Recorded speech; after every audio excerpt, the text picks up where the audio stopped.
Hey guys, it's Emily from J14, and I am here with Joshua Rush from Andi Mack, and we have so much to talk about.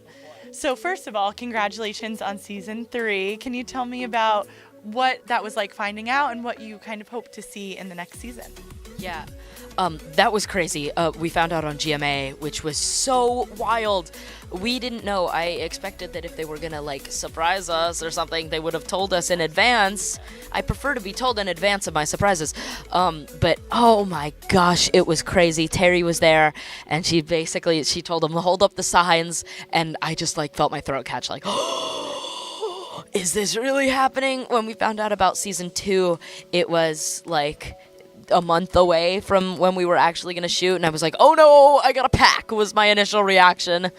Finding out about season 3 was so exciting, and to find out this far in advance and on live national TV, wild.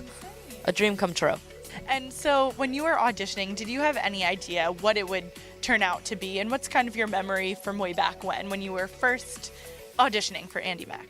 My audition story is weird. You get, when you're going to an audition, you get a list of kind of the attributes of the character. And they gave me the wrong one, and it mentioned that Cyrus, it said, quote, Cyrus might like girls, but he also might not. He's not really sure, and he doesn't really care yet. And I went, wait, is this a Disney show? And so I went in Right off the bat. Right from the get-go, and I was not supposed to know right from the get-go. So I went into the room, and it's kind of practice. They'll ask you, oh, do you have any questions before we get started? And you generally go no, or you go yeah, and scene 2, why is he holding up a rubber ducky or something random like that. But this one, I came in there with a full sheet of paper, questions top to bottom. I was there to interview Terry Minsky.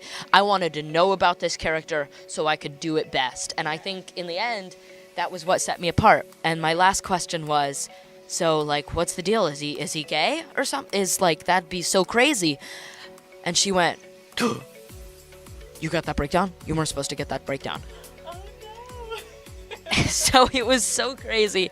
It was a crazy story, but it ended up working out great, and I feel like having all those questions in there and being that prepared is what set me apart. Absolutely. What has been the most challenging part about filming season 2? Because your character has been through so much, and he came out as gay, and he told 2 of his friends so far. What do you kind of hope to see from him, and what was the most challenging thing so far? I think Cyrus is all about being himself. And I think that that's the most important thing. So the most challenging, I think, part of being Cyrus is his unapologetic, his whole thing is I am me, like it or not. And so I'm not always like that, and I think that's definitely something that I strive to be more like. But that's definitely one of the harder things. When it comes to scenes, it'd definitely be coming out to Buffy, and coming out to Andi. Those are such intense emotional scenes. And then the dance scene in the bar mitzvah was the other hardest one to shoot this season. Just because Sophia and Peyton are pro dancers, and they're really good at it. It took me about 2 hours to learn my super quick choreography. It took them about 1 hour to learn that entire dance. So I definitely felt a little bit inadequate. But they're so amazing, and it was definitely fun getting to work out with them for a few days. It was rough, but it was fun. Yeah, absolutely. And with the bar mitzvah episode, there's so much to it. It's really such a crazy episode. So many storylines playing out, and it was a really awesome party. So, would your bar mitzvah be anything like that in real life? And when you see the ceremony that's in it, it's incredibly similar to it. We read out of a real Torah, and we read the same Torah portion as I actually read a snippet of that same Torah portion that I actually read in my real bar mitzvah.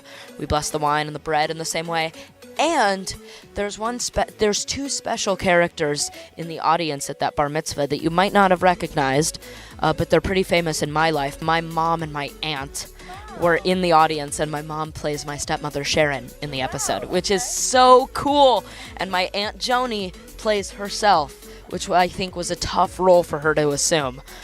What is it like offset? Do you guys hang out just as much as you would think? Dude, we hang out like every day.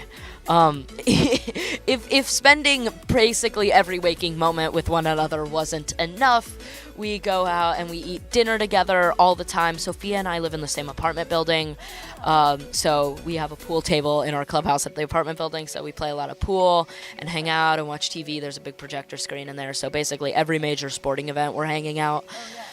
We go to Chipotle all the time, and Asher puts way too much hot sauce in his Chipotle.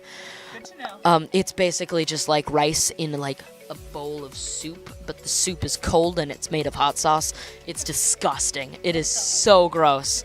We hang out all the time. Sleepovers are had, where I go to bed at like 10 p.m.